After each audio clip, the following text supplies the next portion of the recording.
Hi everyone, it's me, Krylios, Team Racing Productions MC and producer. And joining me today, we have Ashley Bamfo from the Rainbow History Project. So happy to have Ashley here with us. Hello, Ashley. Hi, how are you? I am doing great. I am doing fine. It's such a pleasure to have you here with us today. Such a Thank pleasure to you. You know, um, let's give me a little bit of the overview of the Rainbow History Project. And before you begin, I've been in, I've worked around and been around the Rainbow History Project before, and I love the work that you do. So I'm very, very happy to be able to use this platform so that you can be able to share this with the rest of the world. Of Thank you. course, of course. So, the Rainbow History Project is essentially a project that is going to help preserve LGBT history in the DC area mostly. I know that it does stretch out to a little bit of the DMV area, but it's mainly around the DC area. Um, so just a little bit about the clubhouse, because that's what we're focusing on right now. So the clubhouse was a DC after hours club from 1975 to 1990, and it mostly catered to a Black, gay, and lesbian clientele. And what we want to do with that is we want to, preserve that history. We know DC is changing by the minutes, right? And it's time for us to, of course, go back and make sure that we know a lot about what's been going on with the LGBT lifestyle or in the clubhouse and the LGBT history in DC. Kind of that's what we center on. That's kind of a little bit of like one of the main projects we're working on, but we definitely center on history in DC LGBT history. Love that, love that. And tell me a little bit about yourself and how you got involved with the Rainbow History Project. Also, I know that you went to Howard, Oh, same here, baby. so you know. You know. Yes, yes.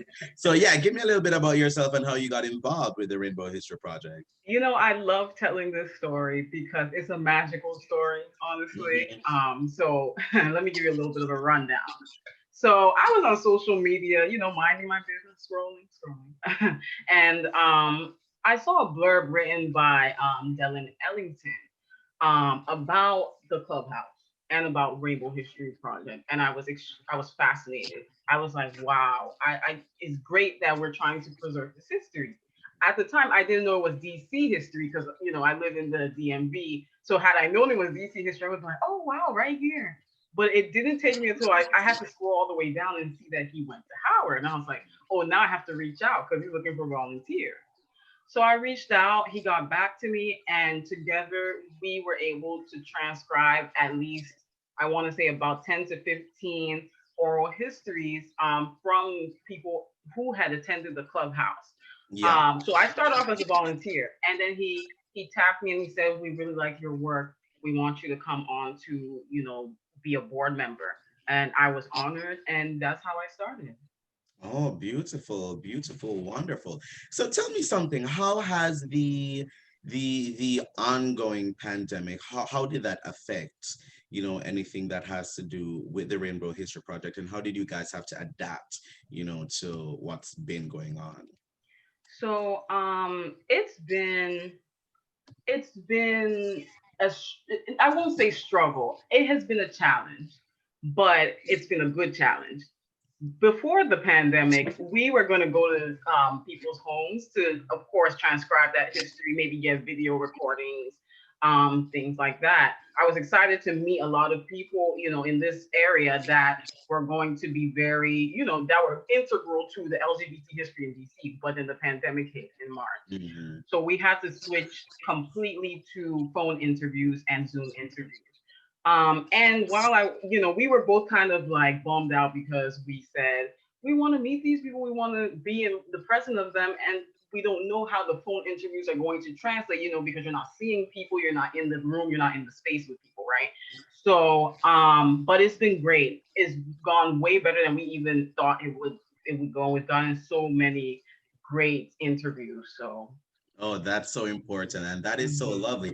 Tell me about some of the people that you have interviewed and share with me some of the LGBTQ history about DC. Little known facts, a little bit that you've learned during this time and during your work with the Rainbow History Project.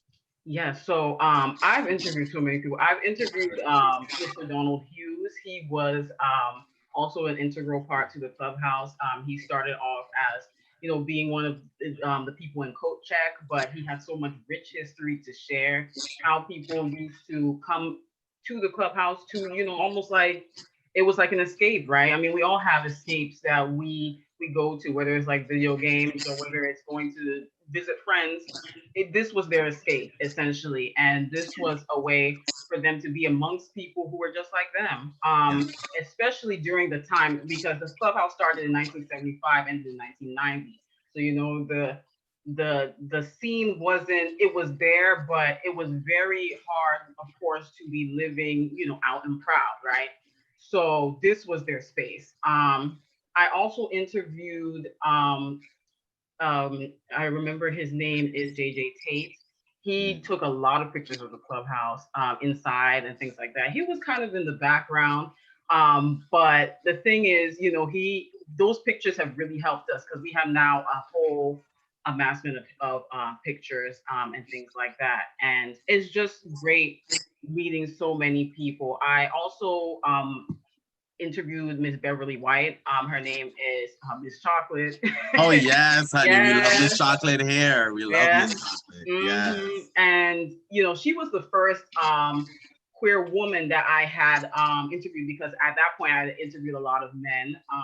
And me being a woman as well, I was like, okay, I'm interviewing a woman for the first time. Oh my god, because you just have that connection, right? And she spoke a lot about, especially being, a dark skinned woman in the clubhouse, and being one of the few women there as well, few queer women there as well, because there was a lot of male clientele, and her experiences were just fabulous. I learned a lot, of course, you know, being in the presence of her, even though we were on the phone, but literally Yeah. I could feel it was palpable, right? So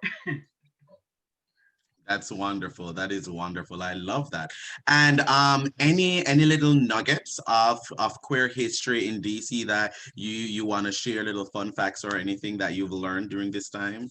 sure, sure. So, one of the things I've learned was location. So, when you're in DC, you drive, there's a whole bunch of buildings. Buildings are changing, like, I mean, it's by the minute. Things are building up, things are breaking down. But when it came to location, I started to realize when I started working on the Clubhouse project that a lot of these LGBT locations are right here, right under our noses. Because because of gentrification and because things have changed so fast, Mm. it's hard sometimes to conceptualize where the Black LGBT history was, in this modern age, right? Because all you see maybe is a McDonald's, or all you see is a high-rise building, right? But knowing that RFK Stadium, I believe that area was like Yes. a huge LGBT scene, and I used to work around there, and I was like, oh my god, like sometimes I get so envious because I'm like, I wish I could have experienced that rich history, But Mm. because everything's a little bit different now we have to find new spaces. But location is really important, and some of these places, even like the clubhouse, I know it was located almost close to Howard, and I was Mm. like, what? Like you can't even conceptualize it now, right? So location is extremely important, and it's all around us. LGBT history is all around us. Yeah, and you bring that up, and it's interesting because even in today's day, we can see, places that were, bastions of LGBT culture, when it closes or it goes down or whatever, and then becomes something new. Right. And when new people come, or if you weren't aware, then you just thought that this was just an apartment or a McDonald's or whatever, when it Right. used, a bastion of, for me personally, when I moved to DC, when I to go to Howard, And so Town Dance Boutique was my first ever, like the first ever gay club I ever went to, right? And it was Mm, right there by yeah, Howard. I think I went there too a Yeah, couple of exactly. It's the times. first one I ever went to. And because it was right by Howard, I would go there all the time. Right. And, it closed in 2018. And, I was just passing by the other day. It's a condo, honey. It's a huge apartment building. No sign of town before, no sign of Okay. that anymore. Okay. And just slowly but surely, things are closing, things are going down. So I'm hoping, looking forward to the future, I'm hoping that we will have, new spaces and new places Right. for LGBT people, Black LGBT people, women who love women, trans people, all of these things, you know, um, hopefully with the absence and of so many of these places, and with many of them going away, that there will be some type of renaissance, some resurgence of these spaces and places for us. That's what I'm looking forward to. And last year, I believe around October, Racine moderated a cops and queers panel, I believe, put on by the Rainbow History Project. Mhm. So that was also really, really great. I think that was around the first time I started learning and knowing about the Rainbow History Project. Mhm. So that was really, really amazing. Tell me, what does the future look like for the Rainbow History Project? What are you what's being worked on? What are you looking forward to? So the future is very bright. I mean, I am very excited. So we're continuing the Clubhouse project. We're continuing, of course, interviewing people. We're trying to expand our outreach, especially to trans men and women and non-binary people as well, because of course we want to make sure we get everybody. We don't want to exclude. We don't want anyone's voice to not be included in this rich project. So we're just continuing to expand. We're actually trying to find ways to actually bring this to into like maybe a virtual museum, so that people can, the public can come in and just listen to some of the recordings and some of the interviews that we had. So yes, continuing the Clubhouse project. The second one we're doing is preserving a woman named Cheryl Spector. We're preserving her video legacy, and she was a well-known fixture at gay and lesbian events. And she used her cameras to record meetings, marches, protests, and things like that. She actually gave a big snapshot of life, DMV LGBT life in the 1990s and early 2000s. And she passed in 2007, but we want to, of course, bring that video history and allow it to paint a picture of what life was like just maybe 30 years ago, right? And what maybe even compare it to what life is like now, like how are things changed, how are things the same, what's the nuance, right? So just trying to figure out that and do that through her legacy. Wonderful, wonderful. So if there's anyone that's watching and they want to get involved, they want to support, they want to follow, they want to keep up with the Rainbow History Project, how can they go about doing that? So we actually have on our website, the rainbowhistoryproject.org. We have, of course, the whole amassment of information. I also have, emails of Rob Berger, who is of course, I like to call him the king, but he is basically the director of the program. And so, if you want to get involved, we have some specific projects that people can obviously volunteer on. I can give you his email. His email is Rob at Rainbow Rainbow history history.org.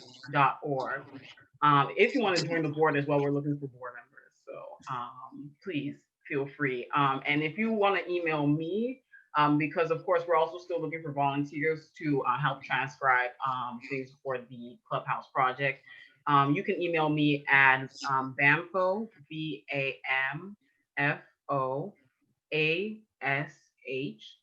976 at yahoo.com. Thank you so much, Ashley. Thank you so much. And, thank you for doing this. Thank you for being involved. This is really, really important to our community. And, we, all of us LGBTQ people who live in and around the district, owe a Right. debt of gratitude to what you guys are doing to preserve our history. So thank you so much. And thanks so much for joining me today. Yes, of course, of course. Thank you. Thank you. And to our viewers, thank you for watching. Bye, everyone. Bye.